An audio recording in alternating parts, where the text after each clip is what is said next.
The first note rang hollow, a discordant sound that seemed to echo the emptiness in Melody Porter's heart as her fingers trembled over the yellowed piano keys. Colorado Territory, 1878, had not been kind to dreams, least of all hers. The dust-coated instrument sat in the corner of the Sweetwater Saloon, neglected and broken like the woman who now sought solace in its imperfect music.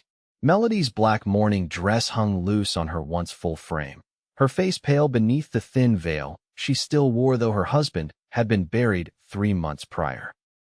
James Porter had been everything to her childhood sweetheart, her protector, her future, until a mining accident had stolen him away, leaving her with nothing but memories and a piano that could no longer play all its notes. The saloon had emptied for the evening, leaving her alone with her grief and the broken instrument that the owner, Mrs. Halloway, had kindly allowed her to play after hours. Several keys in the middle octave were beyond repair, creating a strange, haunting gap in the melodies she attempted. Melody closed her eyes, allowing her muscle memory to guide her through a lullaby her mother had taught her as a child.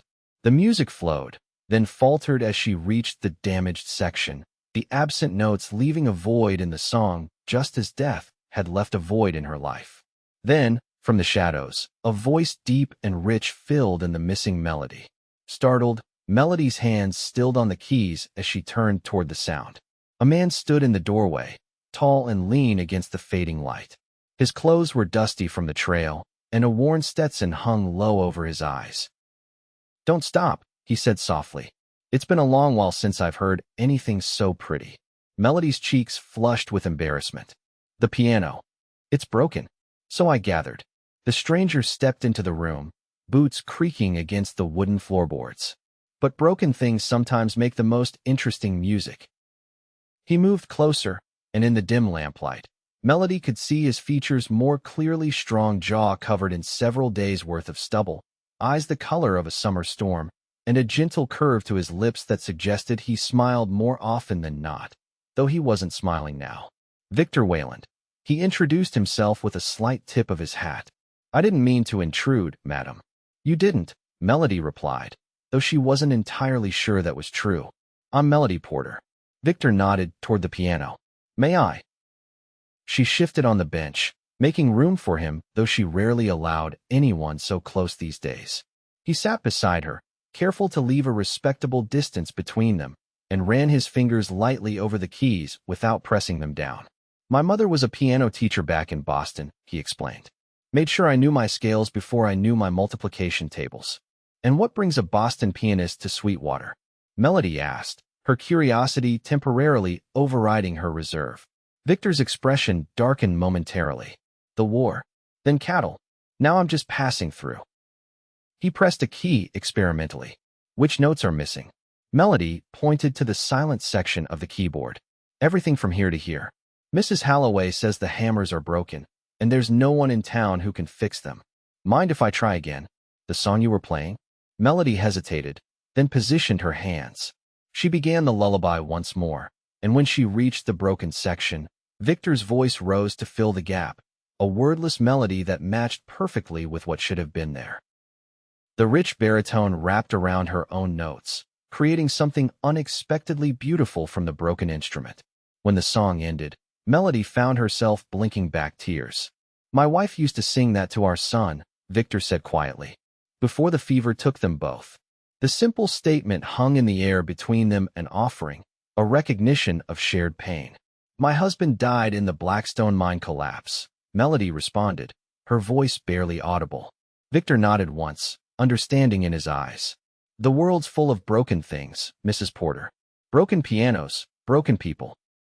"And is there repair for either?" she asked, the bitterness she usually tried to conceal slipping into her voice. To her surprise, a small smile curved his lips. "I believe there is. For both." Before she could respond, the back door to the saloon opened, and Mrs. Halloway's voice called out, "Melody? It's getting late, dear." Victor stood, replacing his hat. "Thank you for the music, Mrs. Porter. Will you be staying in Sweetwater long, Mr. Wayland?" The question surprised her as much as it seemed to surprise him. "I hadn't planned on it." He paused at the door. "But plans have a way of changing, don't they?" With that, he disappeared into the night, leaving Melody to wonder if their paths would cross again. Dawn broke over Sweetwater with a brilliant display of orange and gold that painted the modest buildings of Main Street in warm light. Melody awoke in her small room above the millinery shop where she worked as a seamstress. Her sleep had been restless, filled with dreams of music and a stranger's voice filling in the empty spaces. She dressed quickly in a simple gray dress. Her morning attire softened slightly as the months had passed. Mrs. Holloway had gently suggested it was time to begin moving forward, and while Melody wasn't ready to abandon her widow's clothes entirely, she had conceded to some small changes. The millinery was already busy when she came downstairs. Sweetwater was growing steadily as the railroad expanded westward, bringing new settlers and businesses. Mrs. Thompson, the milliner, greeted her with a smile. "There's a gentleman asking for you," she said, her eyes twinkling with curiosity. "Handsome fellow. Says he has a proposition about a piano." Melody's heart skipped unexpectedly. "Where is he?" Mrs. Thompson nodded toward the back room. "I told him he could wait there. It seemed proper enough with me right out front." Victor Wayland stood as Melody entered, removing his hat in one smooth motion. In daylight, she could see him more clearly, the weathered tan of his skin, the silver threading through his dark hair at the temples, the fine lines around his eyes that spoke of both laughter and hardship. He was older than she had first thought, perhaps in his mid-30s to her 26. "Mrs. Porter," he greeted her. "I hope I'm not intruding on your work." "Not at all, Mr. Wayland." Mrs. Thompson said something about a proposition.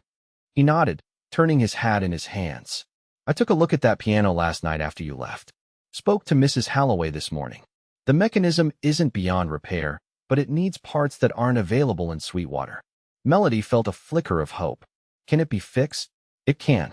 I'm heading to Denver tomorrow on business. There's a music shop there that should have what's needed. I thought I might pick up the parts and repair it when I return." Melody studied him, trying to understand his motives. "That's very kind, but why would you do that for a stranger?" Victor's gaze was steady. "Because music matters. And because I know what it's like to find comfort in it when everything else has been taken away." The simple honesty in his words touched something deep within her. "I couldn't ask you to. You didn't ask," he interrupted gently. "I'm offering. At least let me pay for the parts," Melody insisted. Victor shook his head. "Consider it my contribution to the cultural refinement of Sweetwater." A small smile softened his features. "Though I would ask one thing in return." "Yes." "When I get back, would you play again? With me?" The request was innocent enough, yet Melody felt a flutter of something she hadn't experienced in months' anticipation, perhaps, or the faintest stirring of interest in something beyond mere survival. "I would be happy to," she replied. Victor's smile broadened. "Good. I should be back within a week, weather permitting." He placed his hat back on his head and moved toward the door. "Until then, Mrs. Porter." As he left, Melody found herself wondering about this stranger who had wandered into her life with an unexpected gift. For the first time since James's death, she felt a spark of curiosity about the future. The week that followed moved with excruciating slowness.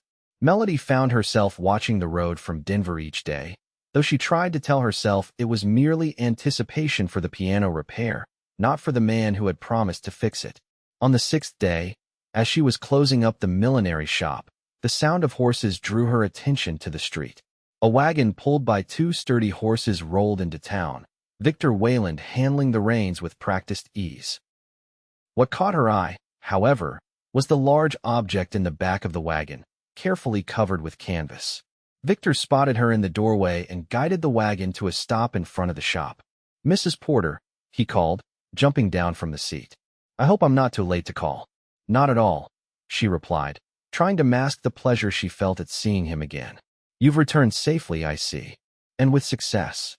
He gestured to the wagon. "Though I've made a slight change of plans." Melody stepped closer, curious. "Oh."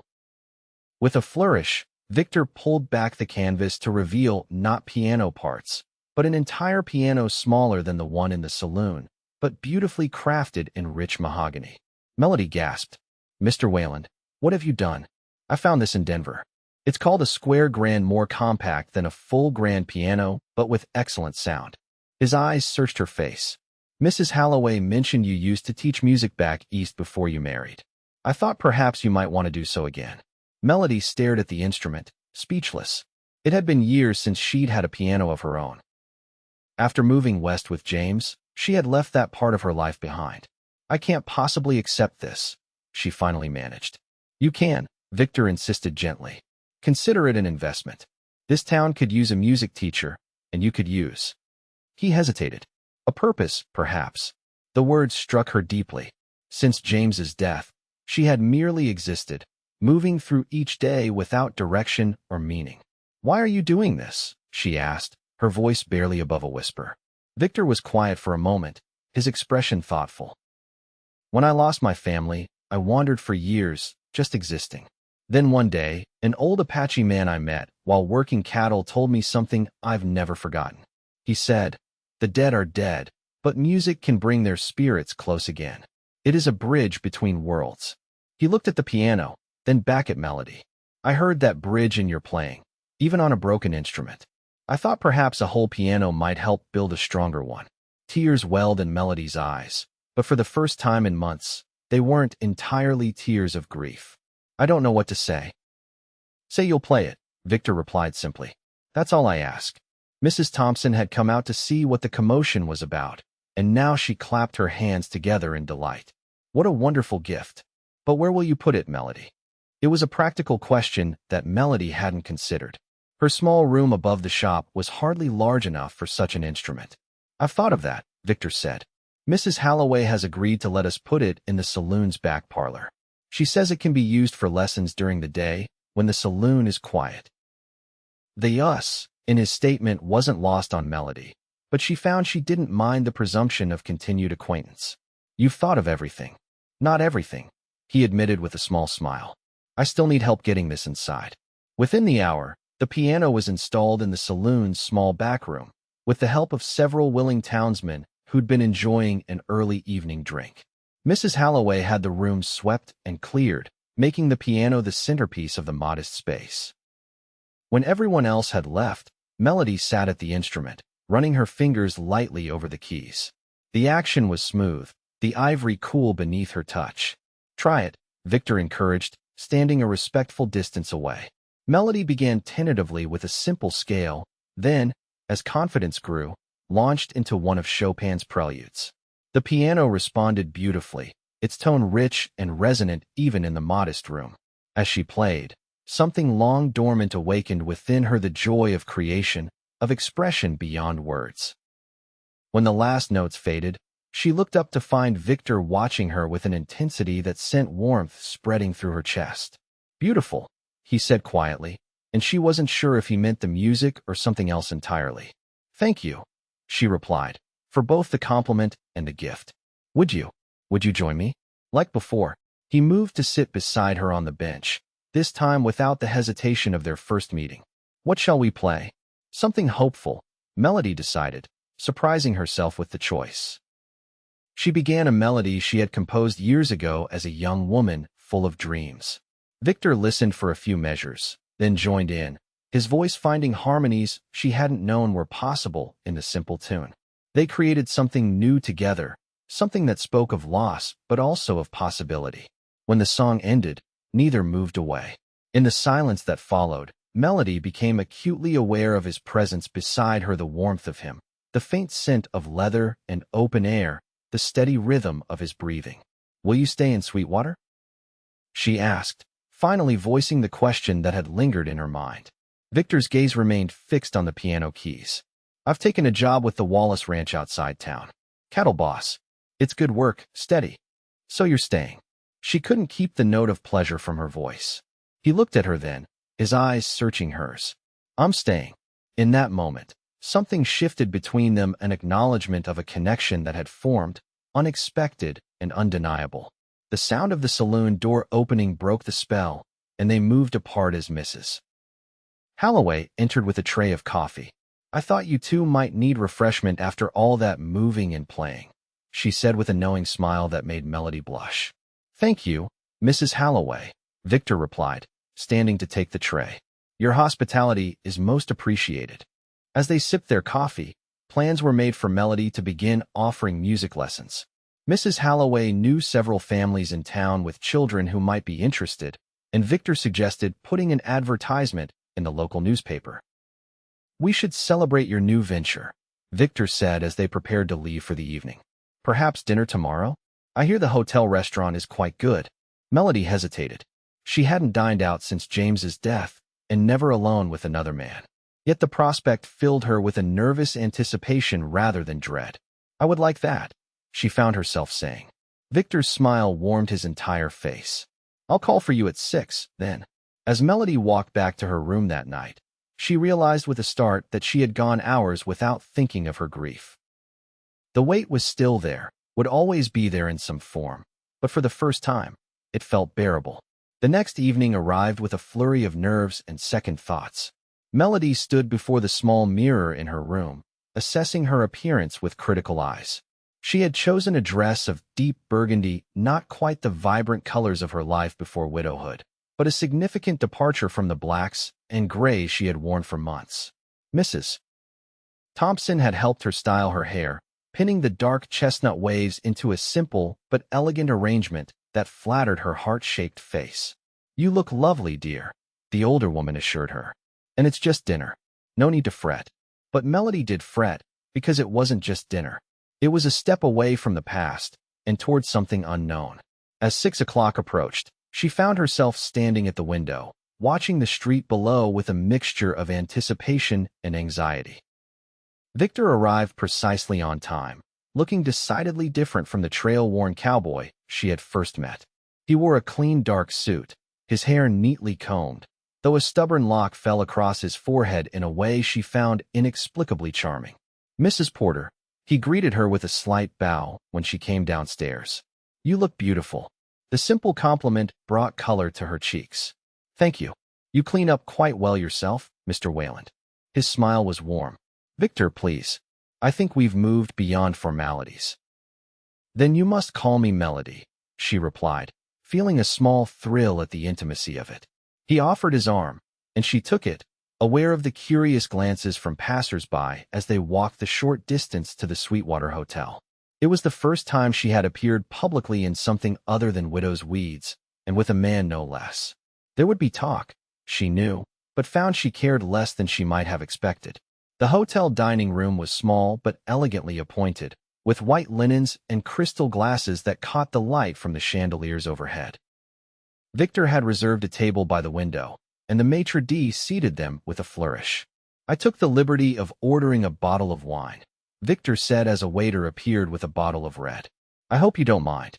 "Not at all," Melody replied, though in truth she rarely drank. James had not approved of women drinking alcohol, even wine. As the waiter poured, Victor raised his glass. "To new beginnings." Melody touched her glass to his. "New beginnings," she echoed, the words both frightening and exhilarating. The wine was rich and warming, and as they dined on roasted duck and seasonal vegetables, Melody found herself relaxing. Victor was an engaging companion, with stories of his travels that painted vivid pictures of places she had only read about. He spoke of cattle drives through Montana, of mountain winters in Colorado, of desert sunsets in Arizona territory. "And what brought you to Sweetwater?" she asked as they lingered over dessert, a delicate apple tart with cinnamon cream. Victor's expression grew contemplative. "Chance, initially. I was on my way to Wyoming when my horse pulled up lame just outside town. While waiting for him to recover, I heard the Wallace Ranch was looking for a new cattle boss." He paused, swirling the last of his wine. "Then I heard a woman playing a broken piano, and I found a reason to stay." The simple honesty of his statement took her breath away. "Victor, she hesitated, uncertain how to respond. He reached across the table, his hand covering hers briefly. "I'm not asking for anything, Melody. I know your heart is still healing. I just want you to know that meeting you, it's changed something for me too." After dinner, they walked slowly back toward the millinery, the night air cool and sweet with the scent of late summer flowers from the window boxes that lined Main Street. "Would you like to see the piano again?" Melody asked impulsively as they passed the saloon. "I had an idea for a song today, something new." Victor's face lit up. "I'd like that very much." The saloon was busy with the evening crowd, but Mrs. Halloway merely winked at them as they slipped through to the back parlor. The noise faded as Victor closed the door behind them, leaving them in the quiet intimacy of the small room. Melody sat at the piano, patting the bench beside her in invitation. As Victor joined her, she began to play a melody that had come to her that morning, sweet and wistful but with an undercurrent of hope. Without words, it spoke of loss and healing, of endings and beginnings. Victor listened intently, then, as if understanding the language of her music perfectly, began to hum along, his voice finding harmonies that complemented the melody in ways she couldn't have imagined. When the last note faded, they sat in silence, the connection between them almost tangible in the quiet room. "That was beautiful," Victor said softly. "Did you compose it?" Melody nodded. "It came to me this morning. I haven't written anything new since before." "Before your husband died, he finished for her." "Yes." She looked down at her hands, resting still on the keys. "I think I forgot how." Victor's hand covered hers gently. "You remembered." She turned to face him, suddenly aware of how close they were sitting, how intimate the moment had become. "I think you helped me remember." His gaze dropped to her lips, then back to her eyes, a question in his expression. Melody felt her heart race, torn between desire and the guilt that still lingered beneath the surface. "I should go," she whispered, though she made no move to leave. "If that's what you want," Victor replied, his voice equally soft. What she wanted was something she barely dared admit to herself: to feel alive again, to explore the connection that had formed so unexpectedly between them. But fear held her back, fear of betraying James's memory, fear of opening herself to possible pain again. "I don't know what I want," she admitted. Victor nodded, understanding in his eyes. "Then let's take time to find out." He stood, offering her his hand. "May I walk you home?" Melody took his hand, grateful for his patience, for the space he was giving her to navigate her conflicted emotions. The weeks that followed established a new rhythm to Melody's life.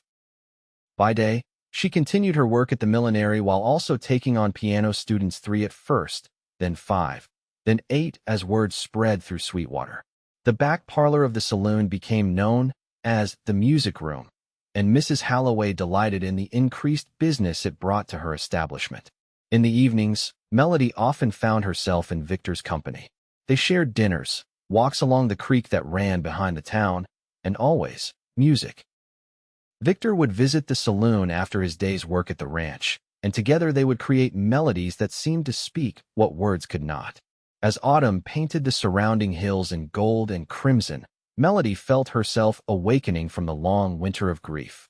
The pain of losing James would never fully disappear, but it had changed, transformed into something she could carry without being crushed by its weight. Victor never pressed for more than she was ready to give, content with their growing friendship and the musical partnership that had become precious to them both. Yet Melody couldn't ignore the way her pulse quickened when he entered a room, or how she found herself thinking of him at odd moments throughout the day. On a crisp October evening, as golden leaves drifted past the music room's small window, Melody finished teaching her last student of the day, young Emma Wallace, daughter of Victor's employer. The girl had surprising talent and had just mastered her first complete piece. "Wait until Pa hears me play this at Mr. Wayland's birthday celebration," Emma exclaimed as she gathered her music sheets. Melody smiled, but her curiosity was piqued. "Victor's birthday? When is that?" "This Saturday," Emma replied. "Pa's throwing him a party at the ranch." "Didn't he tell you?" "Everyone says you're his special friend." Heat rushed to Melody's cheeks at the child's innocent observation. "I suppose he must have forgotten to mention it." After Emma left, Melody remained at the piano, thoughtfully playing through a new piece she had been working on, a gift she now realized, though she hadn't known it was for a birthday. The door opened, and Victor appeared, as if her thoughts had summoned him. "I heard the most beautiful music and knew it had to be you," he said by way of greeting. Melody stopped playing, turning to face him. "Why didn't you tell me about your birthday?" Victor looked momentarily abashed. "Emma told you, I take it?" "She did." Melody patted the bench beside her, and he sat down, his familiar presence both comforting and exciting. "Why keep it a secret?" He shrugged, a gesture that reminded her of the cowboy she had first met rather than the ranch boss he had become. "Birthdays haven't meant much to me in recent years." Nothing to celebrate, really. And now? She asked softly. Victor's gaze met hers, intensity in his gray eyes. Now I have someone worth celebrating with. The simple honesty of his statement touched her deeply. Without thinking, Melody leaned forward and pressed her lips gently to his. The kiss was brief, tender, an acknowledgement of feelings that had been growing between them. When she pulled back, Victor's expression was one of surprised joy. I was beginning to think you might never do that, he said with a small smile. Melody felt a blush rise to her cheeks. I wasn't sure I was ready. And now? She considered the question seriously, looking inward at the complex tangle of emotions she had carried for so long. The grief was still there, would always be a part of her, but it no longer defined her completely. Alongside it had grown something new, something hopeful and alive. Now, she said slowly, I think I'm ready to try. Victor's smile broadened, and he took her hand in his, bringing it to his lips in a gesture that made her heart flutter. That's the best birthday gift I could ask for. The Wallace Ranch was transformed for Victor's birthday celebration. Lanterns hung from the trees surrounding the main house, casting a warm glow over tables laden with food. A makeshift dance floor had been set up in the yard, and a small band of local musicians played lively tunes that had couples spinning and children laughing. Melody arrived with Mrs. Thompson and Mrs. Halloway, nervous in a new dress of deep blue that the milliner had insisted suited her perfectly. Her eyes sought Victor immediately, finding him in conversation with Mr. Wallace near the barn. He looked different here, in his element among the ranch hands and cattlemen, confident and at ease in a way she hadn't fully appreciated before. When he spotted her, his face lit up with a smile that was just for her, and he excused himself to come to her side. You came, he said, as if he had harbored some doubt. Of course I did. Melody smiled up at him. Happy birthday, Victor. From her reticule, she withdrew a small package wrapped in brown paper and tied with string. It isn't much, but Victor unwrapped it carefully to reveal a hand-knitted scarf in soft gray wool. It matches your eyes, Melody explained. For the winter. I know you're often out with the cattle in all weather. He ran his fingers over the soft yarn, clearly touched by the gift. It's perfect. Thank you. The sound of Mr. Wallace calling for attention interrupted their moment. The ranch owner stood on a wooden crate, glass raised high. Friends and neighbors, we're here to celebrate the birthday of the best damn cattle boss this ranch has ever had. Victor Wayland came to us as a stranger, but he's proven himself a valuable addition to our community. Wallace's gaze found Melody, and a knowing smile crossed his face. In more ways than one, it seems. So raise your glasses to Victor. May the coming year bring him all the happiness he deserves. Cheers erupted around them, and Victor ducked his head slightly, unaccustomed to being the center of attention. When he looked up again, his eyes found Melody's, a question in their depths. Dance with me, he asked, holding out his hand. The band had started a waltz, slow and sweet in the gathering twilight. Melody hesitated only briefly before placing her hand in his, allowing him to lead her to the dance floor. Victor was a surprisingly graceful dancer for a man who spent his days on horseback. He guided her smoothly through the steps, one hand at her waist, the other holding hers in a gentle but secure grip. Where did a cowboy learn to waltz? She asked, enjoying the way they moved together. Boston society has its advantages, he replied with a small smile. Though I prefer this kind of gathering to those stuffier affairs. They danced in companionable silence for a moment, the music wrapping around them like a cocoon. I have another gift for you, Melody said finally. But it's back at the saloon. Victor raised an eyebrow. Intriguing. Might I claim it later this evening? You may. As the night progressed, Melody found herself enjoying the celebration more than she had anticipated. The Wallace family was warm and welcoming, and the other ranch hands treated her with respectful curiosity as the boss's lady. The designation made her blush but didn't displease her. When the party finally began to wind down, Victor offered to escort her back to town. They rode in his wagon under a sky brilliant with stars, the October air crisp but not yet bitter with winter's chill. Thank you for coming tonight, Victor said as they approached Sweetwater. It meant a great deal to me. I enjoyed it, Melody replied honestly. Your colleagues think highly of you. They're good people. He glanced at her. You said something about another gift? Melody smiled. At the saloon. If it's not too late. The town was quiet as they made their way to the saloon. Most establishments closed for the night. Mrs. Holloway had given Melody a key to the back entrance, allowing her access to the piano for practice even when the saloon was closed. The music room was dark and still as they entered. Melody lit a lamp, its soft glow casting long shadows across the walls. She moved to the piano, gesturing for Victor to join her. "I composed something for you," she said, suddenly shy. "It's not finished yet, but—" She began to play, a melody that spoke of open skies and distant horizons, of journeys and returns, of finding home in unexpected places. It was Victor's story as she understood it, transformed into music. When she reached a certain passage, she intentionally left notes out, creating gaps in the melody, just as the broken piano had done on the night they met. Victor understood immediately. His voice rose to fill the missing notes, the rich baritone completing what she had deliberately left unfinished. Together, they created a whole from the intentional brokenness, a perfect metaphor for what they had found in each other. As the final notes faded, Melody turned to find Victor watching her with an expression that made her breath catch. He seemed at a loss for words, unusual for a man who always seemed to know what to say. "Melody, you've given me more in these past months than I ever thought to have again." He took her hands in his touch warm and steady. "I came to Sweetwater with no intention of staying. I'd been wandering for years, unable to settle anywhere for long because nowhere felt like home. Then I heard you playing that broken piano, and something changed." Melody felt tears welling in her eyes, but they were tears of a different kind than those she had shed for so many months. "I was so lost after James died. I thought that part of my life, the part where I felt joy, where I could create music, was over forever. And now—" Victor's question was soft, hopeful. "Now I'm finding my way back," she whispered. "Because of you. Because you heard the music even when it was broken." Victor reached up to brush a tear from her cheek, his touch infinitely gentle. "May I kiss you, Melody Porter?" In answer, she leaned forward, meeting his lips with hers. The kiss was tender at first, then deepened as she wound her arms around his neck, drawing him closer. It was a beginning, a promise, a new song starting to unfold.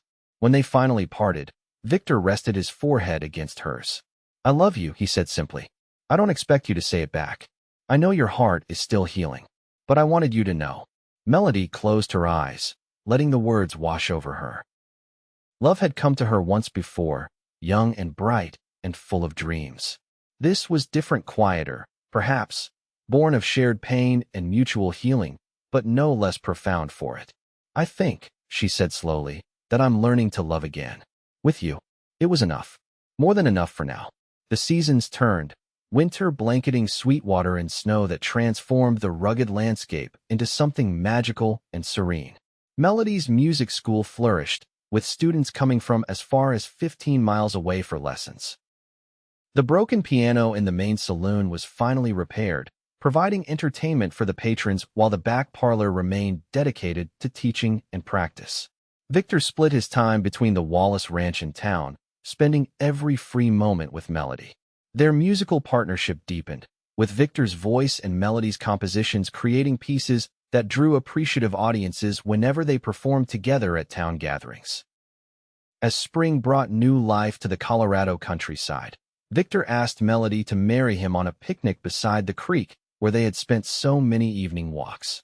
She said yes without hesitation, her heart finally healed enough to embrace a future she hadn't dared imagine. They were married in May, with wildflowers decorating the small church and Mrs. Holloway crying unashamedly in the front pew. Victor had built a modest house halfway between town and the ranch, with a special room designed just for Melody's piano and her growing number of students. Life wasn't perfect. There were difficult days when grief would resurface unexpectedly, when memories of James would bring tears to Melody's eyes. But Victor understood, holding her through the storms of remembrance without jealousy or resentment. And always, there was music, the language they had found together, the bridge between their separate pasts and their shared future. The broken piano that had first brought them together remained at the saloon, a reminder that sometimes the most beautiful harmonies arise from unexpected places. In a world that had taken so much from both of them, They had found their way back to joy, one note at a time.